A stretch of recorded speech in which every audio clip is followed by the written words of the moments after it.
পড়ছে জনপ্রিয় ইরানি general Qasem সোলাইমানির ভাস্কর্য। তার মৃত্যুবার্ষিকীতেই খুজেস্তান প্রদেশের এই প্রতীকীতে আগুন দেয় বিক্ষোভকারীরা।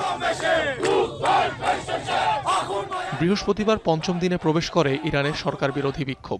এদিন নতুন নতুন প্রদেশ ও শহরেও ছড়ায় আন্দোলন। ধর্মীয় গুরুত্বপূর্ণ শহর কোম ছাড়াও বিক্ষোভ পৌঁছেছে মাজান্দারান, খুজেস্তান, হামাদান ও ফার্স সহ একাধিক অঞ্চলে। বেশ কয়েকটি শিয়া স্থাপনায় করা হয় অগ্নিসংযোগ।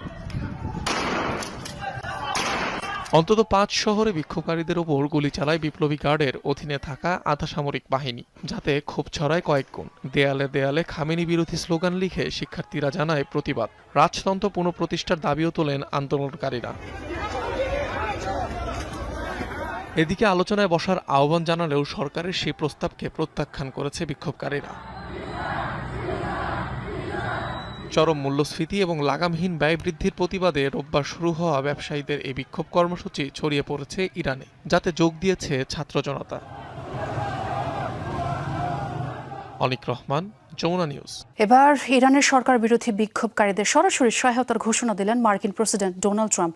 সামাজিক মাধ্যম ট্রুথ সোশ্যালে দেয়া এক পোস্টে এই ঘোষণা দেন তিনি। বলেন, ইরান সরকার যদি পুরানো নীতি অনুসরণ করে, শান্তিপূর্ণ বিক্ষোভকারীদের উপর গুলি চালায় এবং সহিংসভাবে হত্যা করে, তবে যুক্তরাষ্ট্র তাদের উদ্ধারে এগিয়ে আসবে। বিক্ষোভকারীদের সহায়তায় পুরোপুরি প্রস্তুত রয়েছে যুক্তরাষ্ট্র, এমন দাবিও করেন তিনি। বিগত 5 দিন ধরে চলা এই বিক্ষোভে ইসরায়েল ও পশ্চিমাদের বিরুদ্ধে ইন্ধনের অভিযোগ করে আসছে তেহরান। আইআরজিসির সাবেক কমান্ডার কাশেম সোলাইমানির 6ষ্ঠ মৃত্যুবার্ষিকী পালন করল ইরানের সাধারণ মানুষ। বৃহস্পতিবার এই উপলক্ষে আয়োজন করা হয় একটি সমাবেশের। জাতীয় পতাকা হাতে এতে অংশ নেন শত শত ইরানি। শ্রদ্ধাভরে স্মরণ করেন প্রয়াত নেতাকে। অনুষ্ঠানে অংশ নেন দেশটির প্রেসিডেন্ট মাসুদ পেজেশকিয়ানো। ভাষণে বলেন, ঐক্য ও সহমর্মিতার এক আদর্শ ছিলেন জেনারেল সোলাইমানি।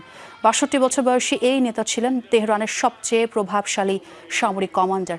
রেভলিউশনারি গার্ডসের বিদেশি শাখা কুদস ফোর্সের প্রধান হিসেবে মধ্যপ্রাচ্যে ইরানের প্রভাব বিস্তারের প্রধান নকশাকার ছিলেন তিনি। 2020 সালের 3 জানুয়ারি এক মার্কিন ক্ষেপণাস্ত্র হামলায় প্রাণ হারান বিপুল জনপ্রিয় এই নেতা।